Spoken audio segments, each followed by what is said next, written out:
नमस्कार दोस्तों, mind reader और सद्गुरु में अंतर होता है।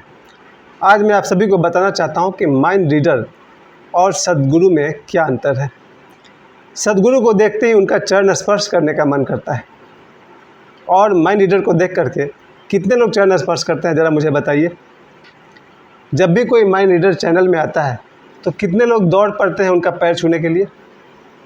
एक भी नहीं, मैंने तो नहीं देखा है। लेकिन जब कोई सद्गुरु आते हैं तो उनके पैर छूने के लिए लाखों लोग टूट पड़ते हैं, एक बार स्पर्श करने के लिए भीड़ लग जाती है। बहुत अंतर है माइंड रीडर में और सद्गुरु में। प्यारे दोस्तों, आज मैं आपके सामने एक बहुत बड़े विषय को लेकर आ रहा हूँ। माइंड रीडिंग क्या है, कैसे ये लोग काम करते हैं और समाज को ये लोग क्या देते हैं। पहली बात, ये कुछ भी नहीं देते हैं। माइंड रीडर समाज को कुछ भी नहीं देते हैं, क्योंकि माइंड है क्या? माइंड जो है इतना गंदा चीज़ है कि मीराबाई ने अपने कविता में कहा है, मेरो मन बड़ो हरामी। मीराबाई कहती है कि मेरा मन बहुत हरामी है। मैं कोई गलत शब्द नहीं बोल रहा हूँ।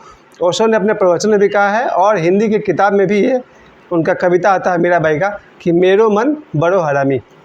क्योंकि मन में सिर्फ विकार होते हैं। जब तक मन है तब तक विकार है। मन में क्रोध होता है, मन में लोभ होता है, मन में गलत इच्छाएं होती है, मन में अहंकार होता है। उस मन को कोई आदमी रीडिंग करता है तो कौन सा कमाल करता है। सही बात। अगर आप माइंड रीडर बन गए, आप क्या कर लीजिएगा? आप दूसरे के मन को पढ़िएगा। मन में है क्या? कचरे का भंडार। कोई भी सद्गुरु मन के पार होता है। माइंड रीडर होता है और दूसरा होता है नो माइंड। नो माइंड मतलब रामकृष्ण परमहंस। नो माइंड का मतलब बड़े बड़े सद्गुरु, देवराहा बाबा, ओशो। प्यारे दोस्तों, आप माइंड रीडर बनना पसंद करेंगे या नो माइंड बनना पसंद करेंगे? माइंड रीडर को बहुत गहराई समझिए और कृपा करके मुझे आज थोड़ा सा समय दीजिए। मैं आप सभी को बताना चाहता हूँ माइंड रीडर्स का कैसे टेस्ट किया जाता है। एक सवाल आप उससे पूछेंगे और वो नहीं बता पाएंगे। वो मैं आपको वीडियो के अंत में बताऊँगा कि माइंड रीडर के सामने कौन सा सवाल आप पूछेंगे जिसका वो जवाब नहीं दे पाएगा। और सबसे पहले समझिए दो शुभ माइंड रीडर के बारे में। मैं आपको दो शुभ माइंड रीडर के बारे में बताता हूँ। पहला, गौतम बुद्ध के ज़माने में एक कथा है। भगवान बुद्ध का एक शिष्य हुआ। उसके मन में बहुत सारा स्त्रियों के प्रति प्रेम उठता था। चूँकि मेरी बेटी सामने बैठी हुई है इसलिए मैं ज़्यादा नहीं बोल सकता हूँ। उसके मन में प्रेम और काम वासना उठता था। जब वो भगवान बुद्ध के पास गया तो भगवान बुद्ध ने उसको कहा कि तुम मेरी एक शिष्या है, उसके घर चले जाओ। वो शिष्या 8-10 किलोमीटर दूर रहती थी। वो शिष्य था, उसका मन में बहुत सारे बुरे विकार थे, बुरे भाव उठते थे। लेकिन बुद्ध ने जब कह दिया कि उसी शिष्या के घर जाना है तो शिष्य को जाना पड़ा। पूरे रास्ते में शिष्य सोचता रहा कि बहुत दिन से हमने हलवा नहीं खाया है, अगर हलवा पूरी खाने को मिल जाता तो बहुत अच्छा होता। और इस विचार के साथ वो उसी शिष्या के पास पहुंचा। भगवान बुद्ध की शिष्या के घर जब वो पहुंचा तो शिष्या ने हलवा पूरी ही बनाया था उसके खाने के लिए। शिष्य को बड़ा आश्चर्य हुआ। उसको लगा कहीं ये माइंड रीडिंग तो नहीं कर लेती है, कहीं ये माइंड रीडर तो नहीं है। फिर वो भोजन कर लिया और सोचा कि शायद संजोग है। जैसे ही उसने भोजन कर रहा था उसकी नज़र शिष्या पर पड़ती थी। शिष्या को आते आते देख कर उसके मन में तरह तरह के कल्पनाएं आने लगे, विचार आने लगे, यहाँ तक कि बुरे विचार आने लगे।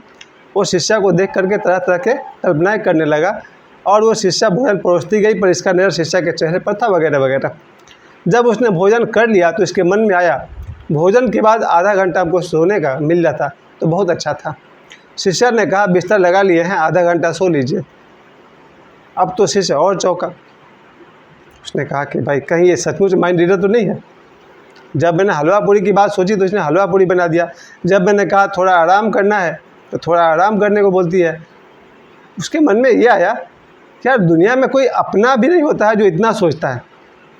कोई अपना भी नहीं होता है जो इतना सोचता है कि हलवा पूरी बना दिया, आराम करने को कह दिया। तब शिष्या ने कहा आप सही कहते हैं, कोई अपना नहीं होता। अब तो भिक्षु चौंका।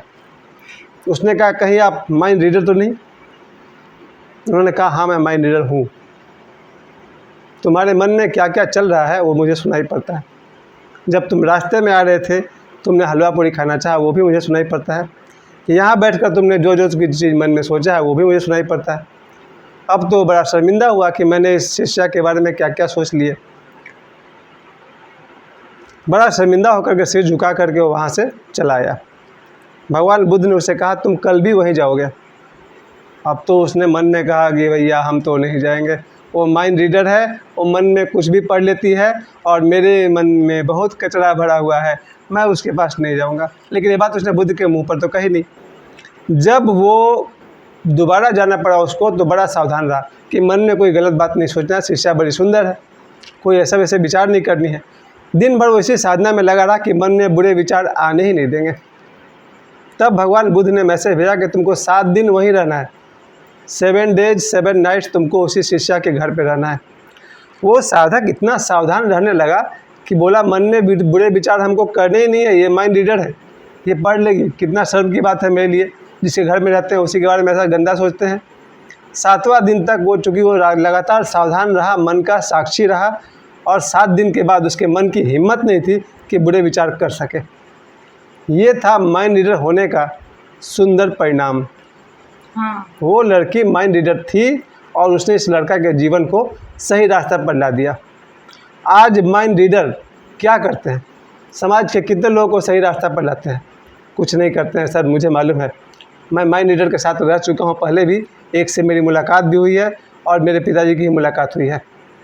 माइंड रीडर जिस तरह से ये बुद्ध भगवान की शिष्या थी, इसने समाज को योगदान दिया। उसने एक भिक्षु को ये सिखा दिया कि अगर मन को साक्षी बनकर देखा जाए तो उसके विकारों से मुक्ति हो सकती है।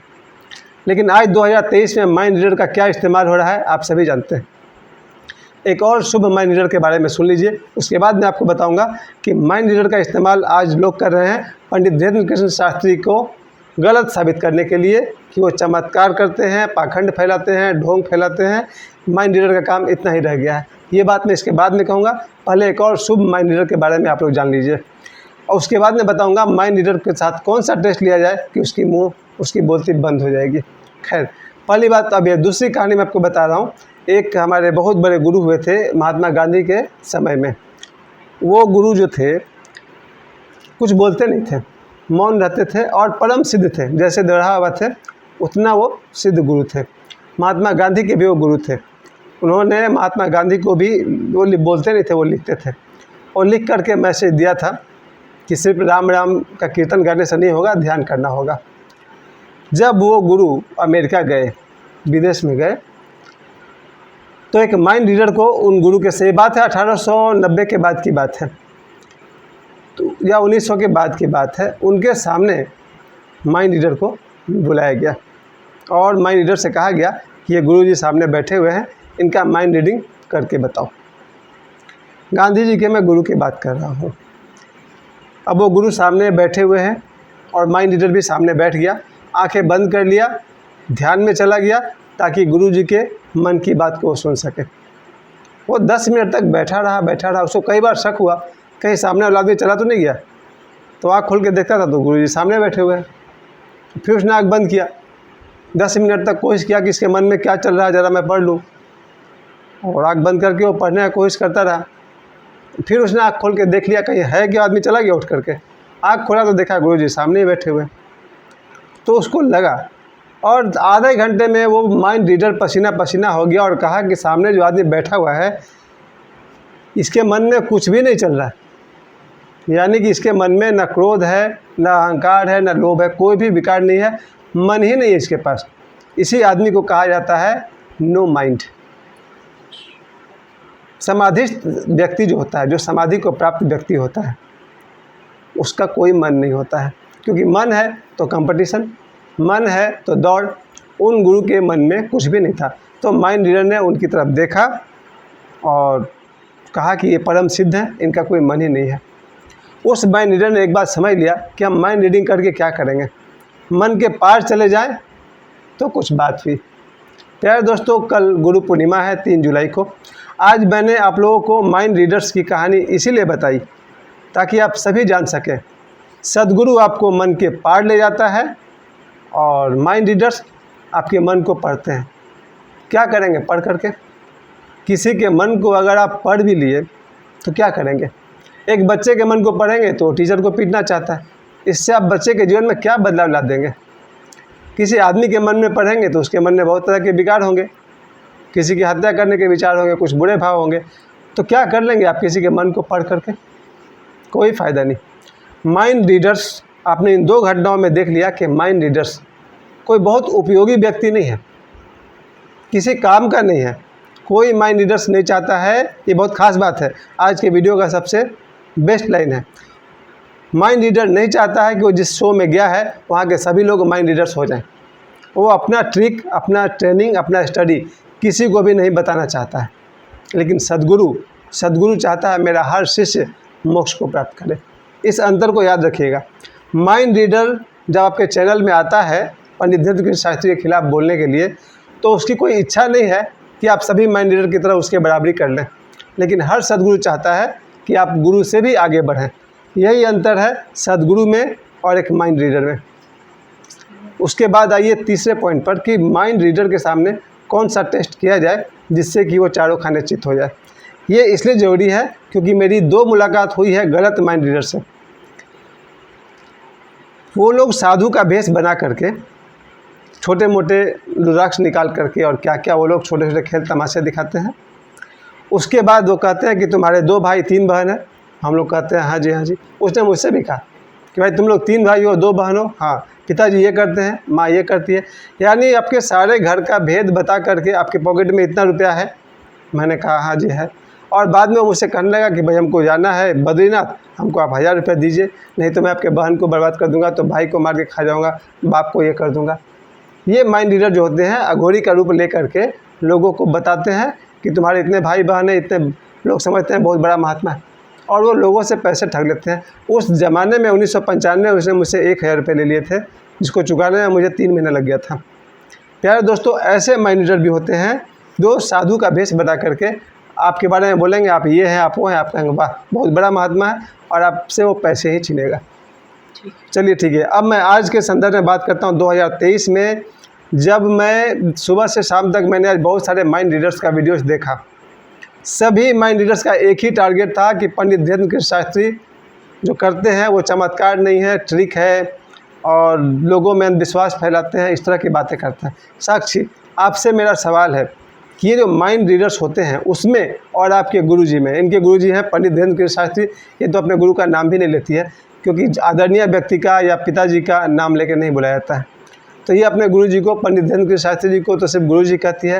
तो साक्षी, जब लोग आपके गुरुजी के खिलाफ में इन सब कितने सारे, कल तो मैंने उन्हें बहुत कुछ कह दिया था, ये माइंड रीडर्स को खड़े करते हैं कि पंडित जी जो कर रहे हैं वो चमत्कार है या अंधविश्वास है, लोगों को अंधविश्वास में ढकेल रहे हैं। साक्षी, आपके गुरुजी में और माइंड रीडर्स में एक अंतर बताइए। देखिए, मेरे गुरुजी 125 बेटियों का शादी करवाते हैं। कौन माइंड रीडर है ऐसा जो करवाएगा? चाहे वो कितना भी क्यों ना कमा ले, वो कभी 125 बेटियों की शादी नहीं करा सकता। ये रहा डिफरेंस।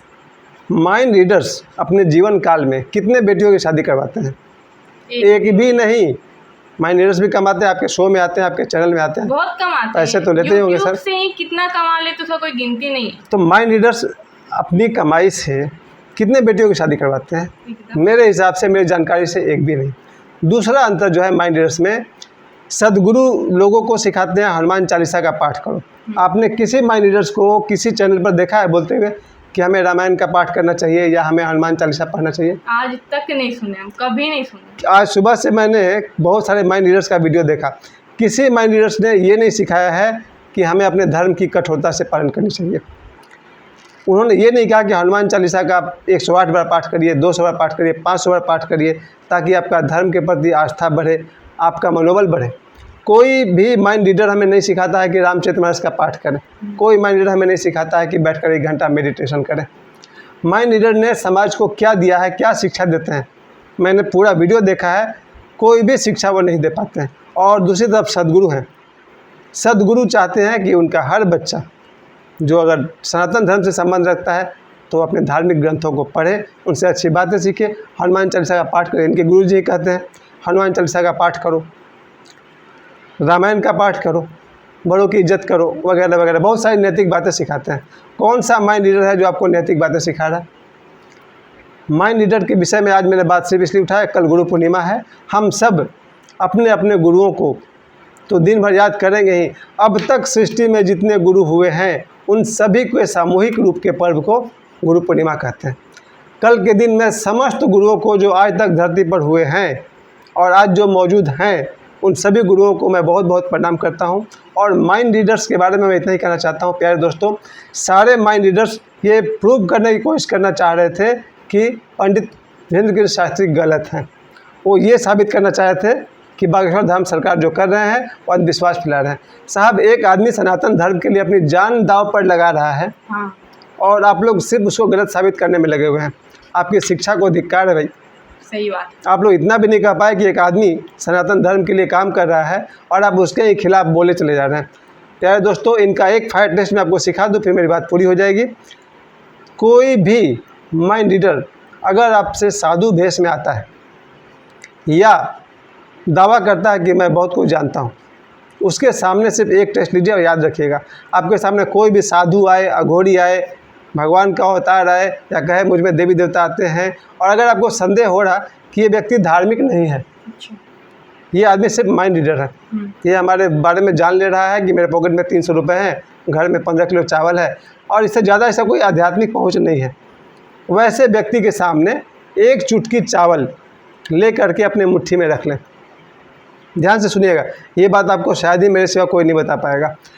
जब भी कोई माइंड रीडर आपके सामने आपको ठगने की कोशिश कर रहा है, आपके बारे में आपको बता करके आपको प्रभावित करने की कोशिश कर रहा है और आपसे बदले में पैसा लेना चाह रहा है, चाहे वो साधु भेष में है या किसी भेष में है, अगर आपको प्रभावित करके आपसे पैसा ठगना चाहता है, उसके सामने कहिए ठीक है, आपने बताया मेरा नाम ये है, मेरे पास इतने रुपए हैं, मेरे घर में इतना ड्रेसिंग टेबल है, अब आप एक बात सिर्फ और बता दीजिए, एक चुटकी चावल लीजिए, मुट्ठी में बंद कर लीजिए और उससे पूछिए कि इसमें कितना चावल है। उसकी बोलती बंद हो जाएगी, क्योंकि वो उतना ही बता सकता है जितना हम जानते हैं, जितना आपका दिमाग में जितना मेरे दिमाग में चल रहा है। अगर मैंने कभी किसी को जीवन में 1700 रुपये दिए हैं तो मुझे पता है, तो इसको वो भी जान सकता है कि आपने 1700 रुपये दिए हैं, लेकिन मेरे मुट्ठी में कितने चावल हैं ये बात मैं भी नहीं जानता हूँ। अब वो माइंड रीडर भी नहीं बता पाएगा और उसकी कहानी खत्म। ये एक्सपेरिमेंट आप लोग सभी को बताइए। और मेरे आज के वीडियो के विषय में मेरा रिक्वेस्ट है, इस वीडियो को मेरे 2160 से अधिक सब्सक्राइबर्स हैं, 5.5 लाख व्यूज़, आप सभी को बहुत बहुत धन्यवाद।